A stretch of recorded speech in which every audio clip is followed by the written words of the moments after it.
ఆదివాసీ చట్టం రద్దుకు కుట్రలు జరుగుతున్నాయని రైతు కూలీ సంఘం నాయకులు ఆరోపణలు. దాని గురించి అసలు చూద్దారు.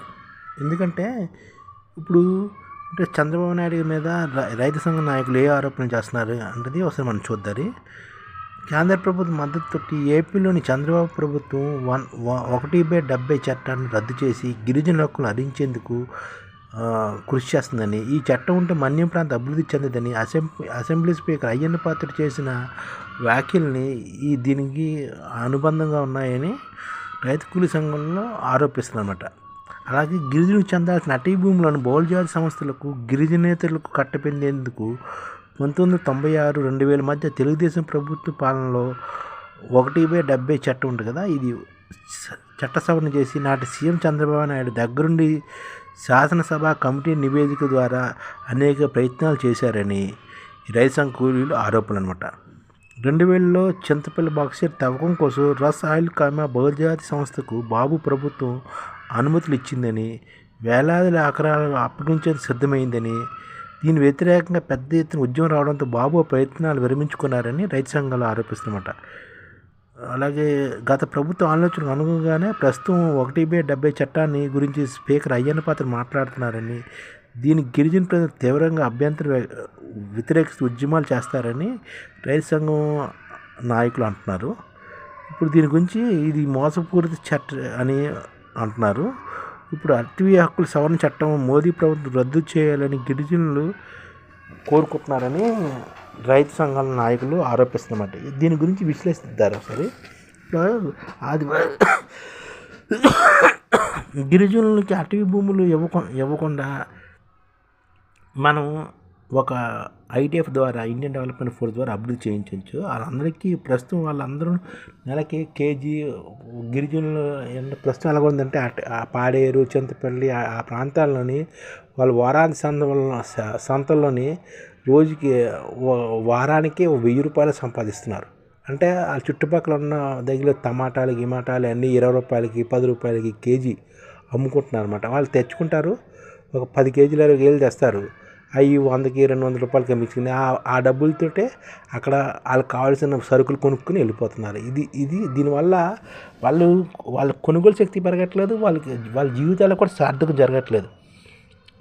అందుకని ఐడిఎఫ్ ఏం చేస్తుందంటే వీళ్ళందరికీ, ఆదివాసీలకి, గిరిజనులకి, వీళ్ళకి మంచి ఉపయోగపడేటట్లు వీళ్ళందరూ నెలకి 30,000 రూపాయలు శాలరీ వచ్చేటట్లు చేస్తుంది అనమాట ఐడిఎఫ్. ఇప్పుడు ఒకసారి దీని గురించి మనం చూద్దాం. గతంలోనే అటవీ భూములు అందులోని వనరులను తరతరాలుగా అనుభవిస్తున్న ఆదివాసీ గిరిజనులను హరించడానికి వలస పాలకుల నుంచి దేశ పాలకుల వరకు అనేక రకాలుగా గిరిజన చట్టాలు చేశారన్నమాట.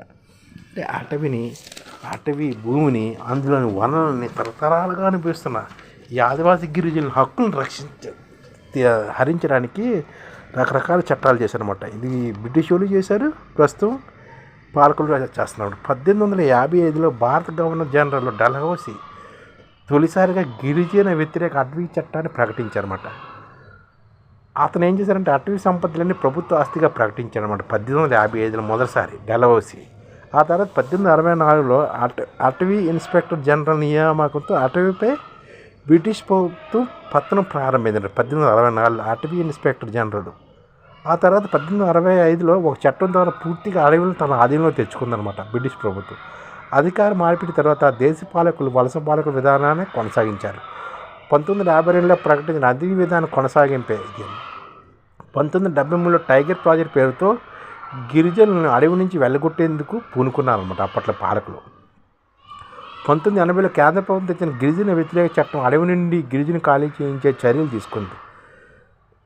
ఆ చట్టం అనమాట 2023లో మోదీ ప్రభుత్వం అటవీ హక్కులకు సంబంధించిన చట్టం ద్వారా అటవీ భూములు బడా పారిశ్రామికవేత్త కట్టబెట్టే విధానాలు కూడా చేపట్టిందని రైతు కూలీలు ఆరోపిస్తున్నారు రైతు కూలీ సంఘం నాయకులు. షెడ్యూల్ ఏరియా భూ బదలాయింపు నిబంధన చట్టం 1957 ఉమ్మడి ఆంధ్రప్రదేశ్లో 2024 మార్చి 4లో అమల్లోకి వచ్చిందనమాట. అంటే అప్పట్లోనే ఆ ఏడాది అమల్లోకి వచ్చింది, 1959లోనే అమల్లోకి వచ్చింది. ఈ చట్టం గిరిజన భూములను 1963 కంటే ముందు నుంచి స్థానికంగా ఉండి భూమి హక్కు కలిగిన గిరిజనేతల భూములను కూడా కాపాడుతుంది అనమాట ఈ చట్టం. భారత రాజ్యాంగంలోని ఆర్టికల్ 244(1) ప్రకారం 5వ షెడ్యూల్ ప్రాంతాలుగా గుర్తించిన వాటిలో ఉమ్మడి ఆంధ్రప్రదేశ్లోని తూర్పుగోదావరి, పశ్చిమ గోదావరి, విశాఖ, విజయనగరం, శ్రీకాకుళం జిల్లాలతో పాటు తెలంగాణ ప్రాంతంలోని ఉమ్మడి ఆదిలాబాదు, వరంగల్, ఖమ్మము, మహబూబ్నగర్ జిల్లాలు కూడా ఈ చట్టం పరిధిలో ఉన్నాయన్నమాట. అంటే ఏంటంటే తూర్పుగోదావరి, పశ్చిమ గోదావరి, విశాఖ, విజయనగరం, శ్రీకాకుళం, ఉమ్మడి ఆదిలాబాదు, వరంగల్, ఖమ్మం, మహబూబ్నగర్ జిల్లాలు అన్నమాట. తెలంగాణ ప్రాంతంలో ఈ చట్టం 1963లో అమల్లోకి వచ్చింది. దీనికి కీలక సవరణ 1970లో జరిగిందన్నమాట. కనుక ఈ చట్టాన్ని 1/70గా ఆచరణలోకి వచ్చిందన్నమాట. శ్రీకాకుళం గిరిజన ఉద్యమం ఆంధ్రప్రదేశ్లో గిరిజన భూ సమస్యలను ముందుకు తెచ్చిందన్నమాట. శ్రీకాకుళంలో జరిగిన గిరిజన ఉద్యమం అది భూ సమస్యలని ముందుకు తెచ్చింది. గిరిజన పోరాటం ఇతర ప్రాంతాలు విస్తరించకుండా చూసేందుకు అప్పటి ప్రభుత్వం గిరిజనుల భూములు ఇచ్చి వారి హక్కులను రక్షిస్తుందనే భ్రమను కల్పించడానికి ఆనాటి కాసు బ్రహ్మానంది ప్రభుత్వం 1970లోనే ఈ 1/77 చట్టాన్ని చేసిందనమాట. ఈ చట్టం ప్రకారం గిరిజన ప్రాంతాల్లో భూమిపై హక్కు గ్రామ సభలకు, పంచాయతీలకు, గిరిజన సలహా మండలికి ఉంటుందన్నమాట. గిరిజన ప్రాంతాల్లో భూమిపై హక్కు ఎవరికి ఉంటుందంటే గ్రామ సభలకి, పంచాయతీలకి, గిరిజన సలహా మండలికి ఉంటుందన్నమాట ఈ చట్టం ప్రకారం. కానీ గిరిజన ప్రాంతాల్లో సెంటు భూమి సేకరించాలన్నా గ్రామ సభ, పంచాయతీ తీర్మానం అవసరం. ఈ తీర్మానాన్ని గిరిజన సలహా మండలి పంపుతారన్నమాట. గిరిజన ప్రాంతాల్లో గ్రామ సభ, పంచాయతీ తీర్మానం ఉంటుంది, అది సలహా మండలి పంపుతారన్నమాట. ఇది రూల్ అనమాట. 1970 సెక్షన్ 3 షెడ్యూల్ ప్రాంతాల్లో అన్ని అటవీ సంపదలు, భూములు కేవలం గిరిజనులకే కానీ లేక గిరిజనుల సభ్యులుగా ఉన్న సొసైటీ మాత్రమే చెందుతాయన్నమాట. ఈ సెక్షన్ 3 ప్రకారం 1/70 సెక్షన్ 3 ప్రకారం గిరిజన ప్రాంతాల్లో ఉన్న అటవీ సంపదలు, భూములు కేవలం గిరిజనులకు కానీ లేక గిరిజనులు సభ్యులుగా ఉన్న సొసైటీకి చెందుతాయి. అందుకు విరుద్ధంగా గిరిజనేతర భూములు పొందితే చట్టరీత్యా చర్యలు తీసుకోబడతాయి. 5వ షెడ్యూల్లో ఉన్న అటవీ భూములు ప్రైవేట్ మైనింగ్ కంపెనీలు లీజుగా ఇచ్చింది చంద్రబాబు ప్రభుత్వం.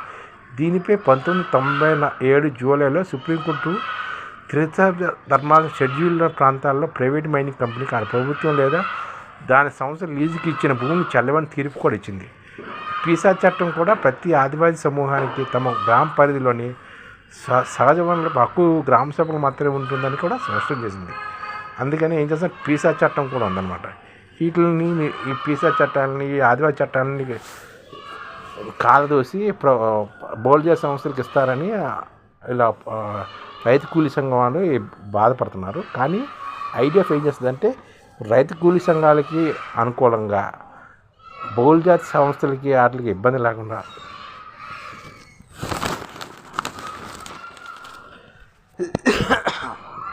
సినిమాకి వెళ్ళదా?